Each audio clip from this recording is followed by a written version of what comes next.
தங்க வயலில் கூட பல்வேறு ஏற்ற இறக்கங்கள் இருக்கலாம். ஆனாலும் கூட மக்களுக்கான அரசியல் வந்து மார்க்சியம் தான், சோசியலிசம் தான். அது நிச்சயமா வெற்றி பெறும். அதை தான் மார்க்ஸ் சொல்லிக்கிறார். மாற்றம் ஒன்றே மாறாது.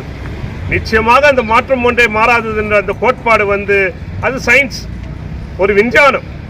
இன்னைக்கு கடைசியாக கூட என்ன பண்ண சீதாராம் யெச்சூரி அவருடைய உடலை வந்து இன்னைக்கு எய்ம்ஸ் மருத்துவமனைக்கு மெடிக்கல் ஆராய்ச்சிக்காக, மருத்துவ ஆராய்ச்சிக்காக அந்த உடலே தானம் பண்ணிட்டார்.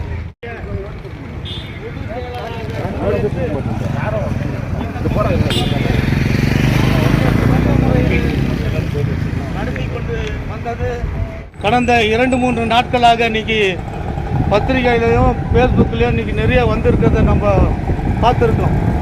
நிறைய விஷயங்கள், பல்வேறு கட்சியை சேர்ந்த தலைவர்கள் எல்லாம் கூட அவருடைய குணங்கள், நம்முடைய மறைந்த தோழர் மார்க்சிஸ்ட் கட்சியினுடைய அகில இந்திய பொதுச் செயலாளர் அவருடைய இரங்கல் நிகழ்ச்சிக்கு வருக என வரவேற்று முதற்கட்டமாக தோழருக்கு அஞ்சலி செலுத்துகின்ற வகையில் வரிசையாக வந்து பூவை போட்டு அவருக்கு வந்து செவ்வணக்கத்தை சொல்லணும்னு சொல்லிட்டு உங்க எல்லோரையும் கேட்டுக்கிறேன். Sitaram யெச்சூரிக்கு, Sitaram யெச்சூரிக்கு, Sitaram யெச்சூரிக்கு, CPIM zindabad, CPIM zindabad. Let's salute to comrade Sitaram Yechuri. Let's salute, let's salute. Let's salute to comrade Sitaram Yechuri. Let's salute, let's salute. Let's salute to comrade Sitaram Yechuri. Let's salute, let's salute. Inqilab zindabad, Inqilab zindabad.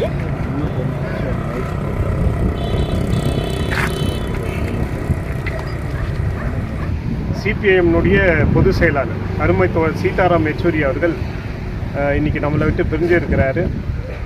நுரையீரல் பாதிப்பு, சுவாச குழாய் பாதிப்பு, இந்த பாதிப்பில் AIIMS மருத்துவமனையில் அவருக்கு தீவிர சிகிச்சை வழங்கப்பட்ட போதும் அவரை நம்மளால் காப்பாற்றிக்க முடியல. இன்றைக்கி நம்மளை விட்டு பிரிஞ்சு இருக்கிறார். தோழர் பற்றி நாம் சொல்லணும்னாக்கா இன்றைக்கி பல்வேறு விஷயங்கள் இருக்குது. அவருடைய வாழ்க்கை வந்து ஒரு கம்யூனிஸ்டாக முழுமையாக ஆகிட்ட பிறகு இந்த மொழி, சாதி, மதம், நாடுகள், மாநிலங்கள் இதுக்கெல்லாம் அப்பாற்பட்டு நாம் வந்து போகக்கூடிய ஒரு நிலைமை ஆகுது. இன்றைக்கி ஒரு தெலுங்கராக தமிழ்நாட்டில் படித்து அதுக்கப்புறம் டெல்லி யூனிவர்சிட்டியில் சேர்ந்து இன்றைக்கி ஜவஹர்லால் நேரு யூனிவர்சிட்டியில் அவருடைய அரசியல் வாழ்க்கை இந்திய மாணவர் சங்கம் SFI மூலியமாக ஆரம்பிச்சிச்சு. அங்கே ஆரம்பிக்கும் போதே வந்து 75 எமர்ஜென்சி பீரியட், இந்திரா காந்தியினுடைய அந்த பிரதமராக இந்த காலகட்டத்தில் எமர்ஜென்சியை வந்து இந்த நாட்டில் வந்து திணிச்சு மிகப்பெரிய ஒரு நிலைமை, மோசமான நிலைமை உருவாச்சு. அந்த நிலைமையில் இந்திரா காந்தியை பக்கத்தில் வச்சுக்கின்னு அவங்கள ரிசைன் பண்ண சொல்லக்கூடிய, அவங்க செய்த தவறுகளை வந்து அங்கே சுட்டி காட்டியவர் தான் தோழர் சீதாராம் யெச்சூரி. 3 முறை JNU யூனிவர்சிட்டி, நேரு பல்கலைக்கழகம் இந்த நாட்டிலேயே இன்னைக்கு வந்து பல்வேறு துறைகளில் வந்து மிக சிறப்பான ஆளுமைகளை உருவாக்கி இருக்கக்கூடிய அந்த பல்கலைக்கழகத்தில் எக்கனாமிக்ஸ் துறையில் வந்து அவர் இருந்தார். அவருடைய அண்டர் கிராஜுவேட்லேயும் சரி, போஸ்ட் கிராஜுவேட்லேயும் அந்த பல்கலைக்கழகத்திலையும் முதல் மாணவராக வந்தவர். கூடவே மார்க்சியத்தையும் வந்து அவர் படித்தார். அவருடைய தொடர்ச்சியான அந்த போராட்டம் மார்க்சிஸ்ட் கம்யூனிஸ்ட் கட்சியில் வந்து இன்னைக்கு தொடர்ச்சி அவர் 85 வந்து மத்திய குழு உறுப்பினராக ஆகிறாரு. வீழ்ச்சி, சோவியத் யூனியனுடைய வீழ்ச்சி, கம்யூனிச சித்தாந்தமே இன்னைக்கு இல்லாத போச்சுன்ற ஒரு சூழ்நிலையை வந்து முதலாளிங்க வந்து பெரிய அளவில் பரப்பும் போது அந்த விஷயங்கள் எல்லாம் வந்து இன்னைக்கு மிகவும் ஆழமாக சிந்திச்சு தேர் இஸ் நோ ஆல்டர்னேட்டிவ்னு போட்டானு முதலாளித்துவத்துக்கு. அப்போ சீதாராம் யெச்சூரி தான் சொன்னார், சோசியலிசம் இஸ் த ஆல்டர்னேட்டிவ் சீட்டான்னு சொல்லிட்டு ஒரு ஸ்லோகனை வச்சார்.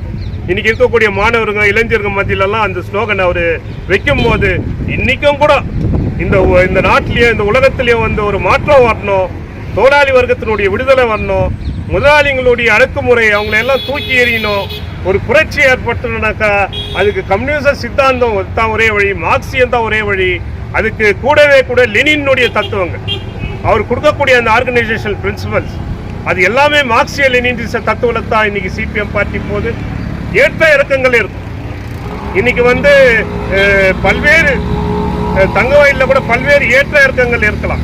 ஆனாலும் கூட மக்களுக்கான அரசியல் வந்து மார்க்சியம் தான், சோசியலிசம் தான். அது நிச்சயமா வெற்றி பெறும். அதை தான் மார்க்ஸ் சொல்லிக்கிறார். மாற்றம் ஒன்றே மாறாது. நிச்சயமாக அந்த மாற்றம் ஒன்றே மாறாததுன்ற அந்த கோட்பாடு வந்து அது சயின்ஸ், ஒரு விஞ்ஞானம். இன்னைக்கு கடைசியாக கூட என்ன பண்ண சீதாராம் யெச்சூரி அவருடைய உடலை வந்து இன்னைக்கு எய்ம்ஸ் மருத்துவமனைக்கு மெடிக்கல் ஆராய்ச்சிக்காக, மருத்துவ ஆராய்ச்சிக்காக அந்த உடலே தானம் பண்ணிட்டார். ஒரு கம்யூனிஸ்டனுடைய அந்த எண்ணங்கள் எப்படி இருக்குதுன்றதை வந்து நாம் சிந்திக்கணும். அந்த வகையில் இன்னைக்கு தோழர் சீதாராம் யெச்சூரியினுடைய மிகப்பெரிய ஒரு வாழ்க்கை வரலாறு வந்து நிச்சயமாக நாம் வந்து தொடர்ச்சியாக படிக்கணும். இன்னைக்கு இந்த இயக்கம் சிபிஎம் இயக்கத்துக்கு மிகப்பெரிய நஷ்டம் மட்டும் அல்ல, இடதுசாரி சக்திகள், இந்த நாட்டுக்கே சாதாரண மக்கள், தொழிலாளி வர்க்கத்துக்கு மிகப்பெரிய இழப்பாக நாம் வந்து இந்த நேரத்தில் இதை வந்து பார்க்குறோம். ஆனாலும் கூட மார்க்சிய தத்துவம் இயக்கம் இது தொடர்ச்சியாக போயினே தனிப்பட்ட மார்க்சிய சிபிஎம் பார்ட்டிலையும் சரி, எந்த இயக்கத்துலேயும் சரி, தனிப்பட்ட ஆட்களுடைய அந்த முயற்சியெல்லாம் கூட தொடர்ச்சியாக லெனின் ஆகட்டும், மார்க்ஸ் ஆகட்டும், மாசே துங்கா ஆகட்டும், ஹோச்சி மின் ஆகட்டும், கியூபானுடைய ஃபிடல் காஸ்ட்ரோ, செகவரா ஆகட்டும், இது மாதிரி ஒரு தனிப்பட்ட ஆளுமைகள் இவங்களுடைய பங்களிப்பு தொடர்ச்சியாக இருக்கும். அந்த வரிசையில் சீதாராம் யெச்சூரியினுடைய பங்களிப்பும் கூட இந்த நாட்டுக்கு வந்து மிகப்பெரிய இது மட்டும் இல்லை, உலக